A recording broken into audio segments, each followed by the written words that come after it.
Nobody questioned his perfect safety record. Same red lifeguard shirt, same vigilant eyes scanning the water, parents saw a reliable pool attendant who kept their kids safe. Until one summer afternoon, when a child started drowning in the deep end and Robert Martinez executed a rescue that seemed impossible for a community pool lifeguard. Diving techniques that belonged in Navy training manuals, underwater maneuvers that should have required years of military experience. The quiet man who taught swimming lessons had once been Petty Officer Martinez, Navy diver and underwater demolition specialist who had completed missions in the darkest depths of enemy waters. Welcome to Silent Heroes Stories. Before we start this incredible story, tell me in the comments what city you are watching from today. If you believe heroes can be found in the most unexpected places, hit that subscribe button.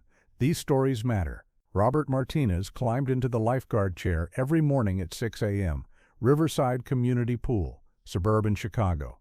Never missed a day in over a decade. Same unwavering commitment to water safety. Rob was 49 years old. Latino heritage, athletic build with broad shoulders that suggested years of swimming. Graying black hair that he kept short and practical. Calm brown eyes that never seemed to miss anything happening in or around the water. He wore the standard red lifeguard shirt and navy swim shorts, with an old anchor tattoo barely visible on his left shoulder. Riverside Community Pool was the heart of the neighborhood during summer months. Olympic-sized pool, diving boards, separate kiddie area. Rob knew every regular family, every child's swimming ability, every potential hazard before it became dangerous. Morning, Mr. Rob. Pool's looking good today. Morning, Mrs. Patterson. Water temperature's perfect. Kids are going to love it. The community trusted Rob completely. Parents relaxed when he was on duty because they knew their children were in capable hands. In all his years there had never been a serious incident on his watch. Rob, you see everything that happens in this pool. That's the job. Water demands respect and constant attention. You seem to know water better than most lifeguards. Experience teaches you what to watch for. But Rob had unusual qualities for a community pool lifeguard. His swimming technique was too advanced, too fluid. When he demonstrated strokes for swimming lessons, his form was perfect, not self-taught perfect, but professionally trained perfect. His knowledge of water safety went beyond standard protocols. He understood currents, water pressure, diving physics in ways that suggested advanced training, and his physical conditioning was exceptional for 49. He moved through water like someone half his age. Most mysteriously, Rob's awareness extended beyond the pool deck. He tracked weather patterns, monitored atmospheric pressure, calculated wind effects on water conditions. His situational awareness was constant, professional, almost military in its precision. Rob, you plan pool operations like a naval commander. Safety requires preparation. Good preparation prevents accidents. Where did you learn such detailed water safety? Different places, different situations. Rob also had strange habits. He always positioned his chair for maximum visibility of all pool areas. His rescue equipment was organized with military precision, and sometimes during quiet morning hours, staff saw him practicing swimming techniques that seemed far beyond recreational swimming. Rob, those aren't standard swimming strokes. Different techniques for different situations. What kind of situations? Situations where standard techniques aren't enough. The pool's maintenance staff noticed Rob's technical knowledge extended to pool systems, filtration, chemical balance, mechanical operations. He understood pool engineering like someone with professional training. Rob, how do you know so much about pool mechanics? Water systems are water systems. Same principles apply everywhere. But you know industrial-level engineering. Good lifeguards understand their environment completely. Tuesday morning, Emily Chen arrived for her private swimming lesson. 17 years old, high school senior, trying to improve her technique for college swim team tryouts. Mr. Martinez, I really need to get better at distance swimming. We'll work on efficiency. Technique matters more than strength. My coach says I waste too much energy. Show me your current stroke. I'll identify what needs adjustment. Emily demonstrated her freestyle technique. Rob watched with an analytical eye that surprised her. He noticed details that her school coach had missed. Emily, your hand entry angle is creating drag. Adjust it like this. Rob demonstrated the correction with movements so fluid and precise that Emily stopped swimming to watch. "Mr. Martinez, you swim like a professional. Experience helps. Try the adjustment." As weeks passed, Emily realized Rob's teaching methods were unlike anything she'd encountered. His technical knowledge was encyclopedic. He understood biomechanics, hydrodynamics, breathing optimization in ways that seemed beyond community pool instruction. "Mr. Martinez, how do you know about drag coefficients?" Physics applies to swimming. Understanding water resistance improves efficiency. But that's college-level knowledge. Water teaches you everything you need to know if you pay attention. Rob taught Emily techniques that weren't in standard swimming manuals: breathing patterns for extreme distances, stroke modifications for different water conditions, emergency floating methods that seemed designed for survival situations. "Mr. Martinez, these techniques are really advanced. Different situations require different skills." "What kind of situations?" "Open water, rough conditions, times when pool techniques aren't sufficient." Emily noticed Rob's physical capabilities during their lessons. He could hold his breath for impossibly long periods. His underwater swimming was effortless, silent. When he demonstrated diving techniques, his form was perfect. Not community pool perfect, but competitive perfect. "Mr. Martinez, how long can you hold your breath?" "Long enough." That's not an answer. It's the only answer that matters. Most intriguingly, Rob sometimes used terminology that seemed military. He talked about water infiltration, underwater navigation, and pressure equalization in ways that suggested operational experience. "Mr. Martinez, you sound like you've done underwater military training. I've spent a lot of time in water, professional time, time that taught me to respect what water can do." Emily also noticed Rob's teaching style changed when discussing water safety. His tone became more serious, more urgent, like someone who had seen what happened when water safety was ignored. "Emily, never underestimate water. It's more powerful than you think." "I know, Mr. Martinez. I'm careful. Careful isn't enough. You need to be prepared." "Prepared for what?" "For when careful isn't sufficient." Over the following weeks, Emily observed more unusual aspects of Rob's knowledge and behavior. His expertise extended far beyond community pool lifeguarding. When the pool's filtration system malfunctioned, Rob diagnosed and repaired it with expertise that amazed the maintenance crew. He understood industrial water systems, chemical treatment protocols, and mechanical engineering principles. "Rob, how do you know about commercial pool systems?" "Water systems operate on consistent principles." "But this is specialized industrial knowledge. You learn what you need to know." Emily also noticed Rob's physical conditioning regimen. He arrived early every morning for personal training that looked more like military preparation than fitness maintenance. Swimming laps with techniques that seemed designed for endurance rather than recreation. "Mr. Martinez, your training routine is really intense.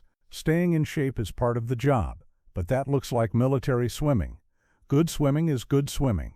The most revealing incidents occurred during pool emergencies. When children got into minor difficulties, Rob's responses were instantaneous and professional. His rescue techniques were textbook perfect, not community pool textbook, but professional rescue textbook. "Rob, where did you learn those rescue techniques?"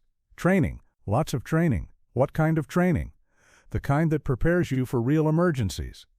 Emily started researching advanced swimming and rescue techniques online. She discovered that some of Rob's methods were used by professional rescue divers, military underwater specialists, and elite aquatic training programs. "Mr. Martinez, I looked up some of the techniques you taught me." "Good. Research helps understanding. They're used by Navy divers. Effective techniques get used by people who need them." The most mysterious aspect of Rob's knowledge was his understanding of underwater navigation and orientation. When teaching Emily about pool positioning, he used concepts that seemed designed for open water, zero visibility conditions. "Mr. Martinez, why do I need to know about underwater compass navigation?" "Because water can be disorienting. You need to maintain spatial awareness."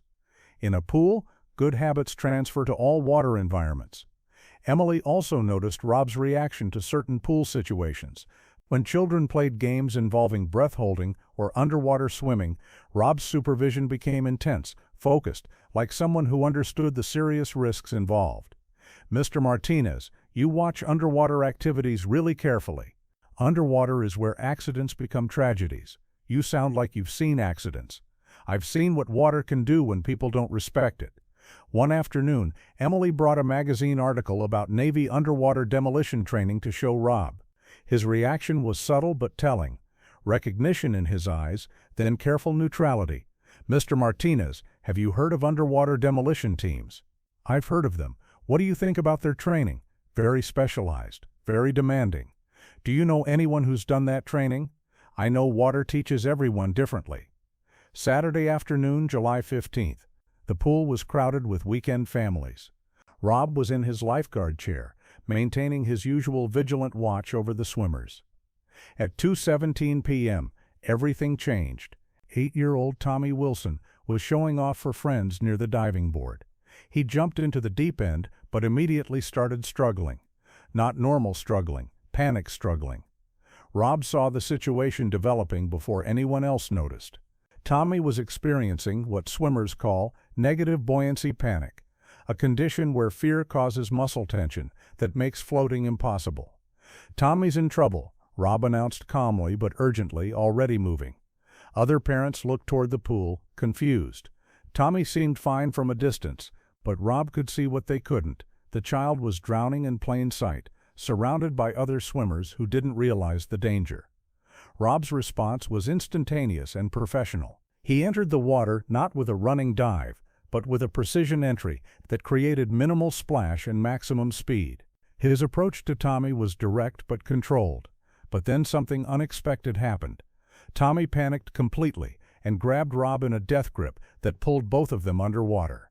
For most lifeguards, this would be a serious problem requiring standard rescue procedures. Rob's response was anything but standard. Underwater, Rob demonstrated techniques that seemed impossible for a community pool lifeguard. He maneuvered Tommy with precision that suggested advanced underwater training. His movements were fluid, controlled, professional.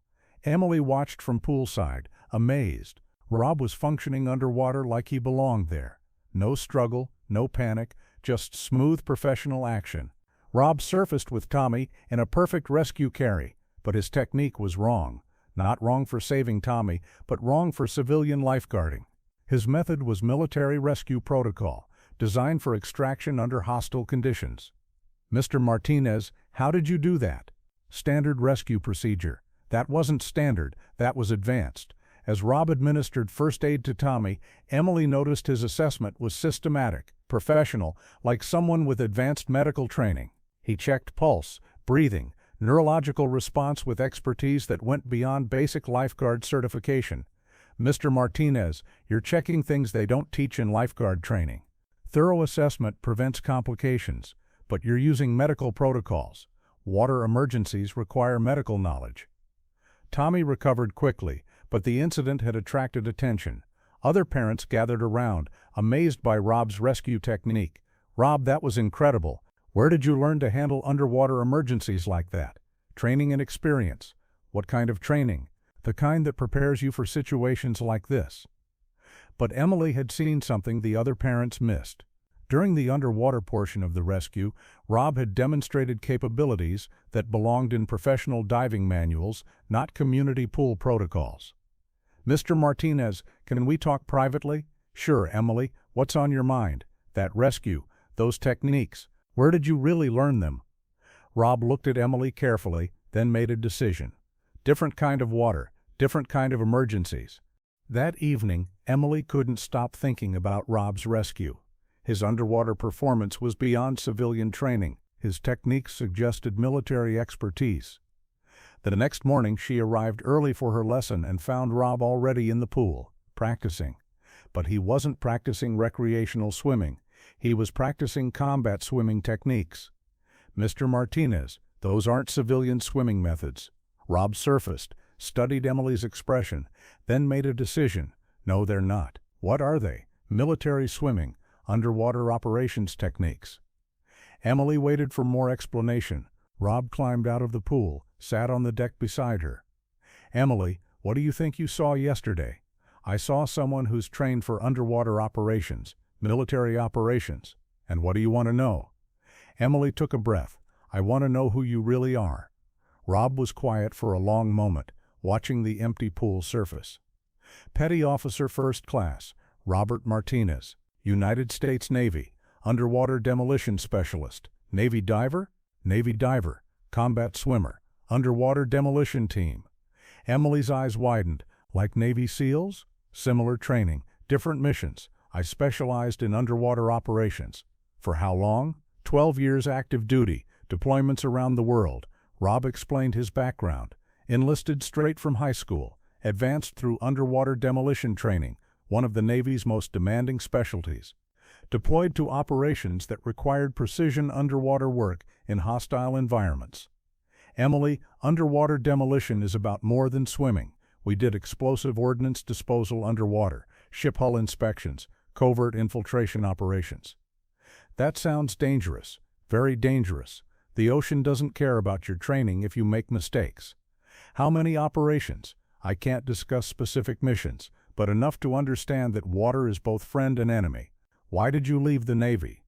12 years of high-risk operations was enough. I wanted to use my water skills differently. Rob described the transition from military service to civilian life. He'd considered various careers but was drawn to water safety, using his expertise to prevent the accidents he'd seen too often during rescue operations. Emily, in the Navy I learned to work underwater in the worst possible conditions. Here I work underwater in controlled conditions to make sure nobody experiences those worst possibilities. So you became a lifeguard. I became a guardian. Different water, same mission. Mr. Martinez, why don't you tell people about your background? Because they don't need to know who I was, they need to trust who I am. But you're incredibly qualified. Qualification isn't about credentials, it's about competence when it matters. Emily understood now. Rob wasn't hiding his past, he was living his present purpose. Is that why you know so much about everything water-related? Navy diving teaches you that water is a complete environment. You learn physics, medicine, engineering, psychology, everything that affects underwater operations. Despite Rob's preference for privacy, word began spreading through the community. The lifeguard was a Navy underwater demolition specialist, a decorated veteran who had served in elite military operations. Emily's parents were the first to learn. When she told them about Rob's background, they were amazed but not surprised. That explains why he's always so prepared for everything, and why he seems to see dangers before they happen. Emily, you're lucky to learn from someone with that experience. The pool director, Mrs. Henderson, approached Rob about his military background. Rob, I heard about your Navy service. Emily told her parents, I assume.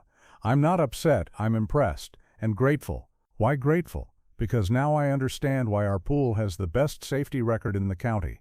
Mrs. Henderson offered Rob a promotion to head of aquatic safety for the entire recreation department.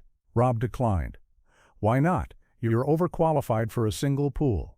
This pool is where I belong, but you could help more people. I help the people who need me here. Local swim teams started requesting consultations with Rob. His reputation for advanced technique instruction was spreading among serious swimmers. Mr. Martinez, our coach heard you know competition-level techniques. I know efficient swimming techniques. Would you help our team with underwater training? I can help with safety and efficiency. Rob began offering advanced swimming clinics, but he focused on safety rather than competition. His approach was unique. He taught swimmers to respect water while building confidence in their abilities. Mr. Martinez, you teach swimming differently than other instructors. How so? You teach like water is alive. Water is alive. It changes, moves, responds. Good swimmers work with water, not against it. Emily continued her lessons with newfound appreciation for Rob's expertise. Her swimming improved dramatically under his guidance. Mr. Martinez, I made the college swim team. Congratulations, you worked hard. I couldn't have done it without your instruction. You had the ability. I just helped you find the right techniques. Other lifeguards began seeking Rob's advice on challenging rescues and emergency procedures. He became an unofficial mentor for aquatic safety staff throughout the region. Rob, how do you stay so calm during emergencies? Panic helps nobody. Training and experience teach you to think clearly under pressure. What if we face situations we're not trained for? You adapt. Use what you know, think through what you don't know, and never give up. Rob started teaching water safety clinics for parents and children. His sessions were different from standard programs, more comprehensive, more realistic, more effective. Mr. Martinez, why do you teach children about underwater disorientation? Because children need to know that water can be confusing. If they understand the risks, they can make better decisions. Rob's routine didn't change after his background became known. Same 6 a.m. arrival, same vigilant supervision, same dedication to water safety, but people understood him differently now. When Rob insisted on strict safety protocols, parents didn't question his judgment. When he recommended swimming techniques, students listened more carefully. Rob, does knowing about your Navy background change how you do this job? No, the mission is the same, keep people safe in water. But now people know you're an expert. I was always an expert. Now people trust the expertise. Emily completed her swimming lessons, but continued visiting the pool to practice.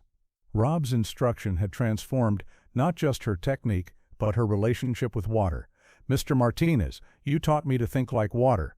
What does that mean? To understand flow, pressure, resistance, to work with natural forces instead of fighting them.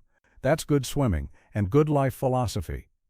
Rob started collaborating with local emergency responders, sharing underwater rescue techniques that could save lives in natural water emergencies.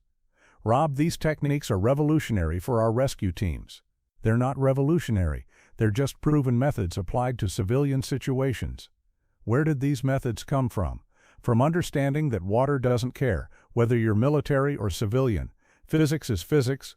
The pool became a training center for advanced water safety. Emergency responders, competitive swimmers, and recreational swimmers all benefited from Rob's expertise. Mr. Martinez, why share these techniques freely? Because knowledge saves lives. Hoarding knowledge costs lives. Don't you want recognition for your expertise? I want people to go home safely. That's all the recognition I need.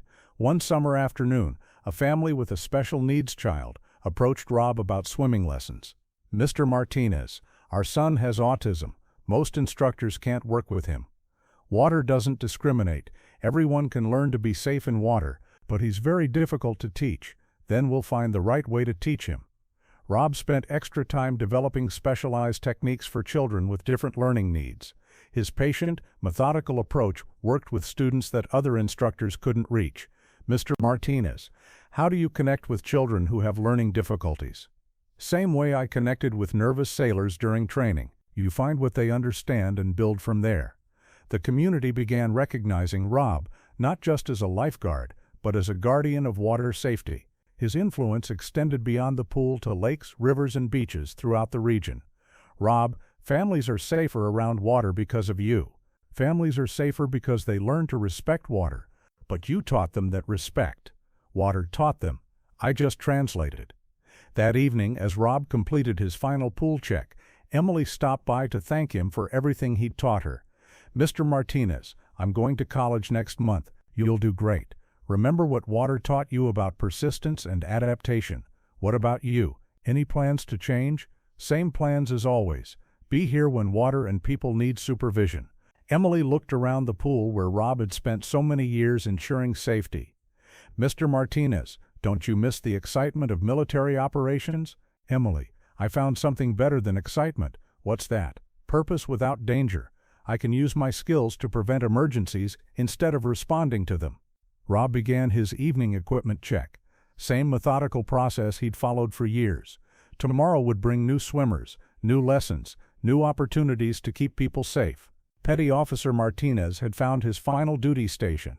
Not an underwater demolition site, but a community pool in suburban Chicago. Not executing dangerous missions, but preventing dangerous situations.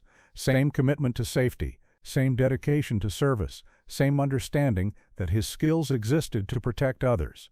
Different water, same guardian, eternal vigilance. Now I ask you, have you ever met someone whose expertise was hidden in plain sight? Someone who used elite skills for everyday service? Someone who found purpose in protection rather than recognition? Share their name in the comments. Tell us how they kept you safe. At Silent Heroes Stories, we believe the most powerful guardians often watch over the most ordinary places, not seeking glory, but ensuring that everyone goes home safe. If this story moved you, subscribe and share it. These quiet protectors deserve recognition for choosing service over stardom, safety over spectacle. See you in the next story.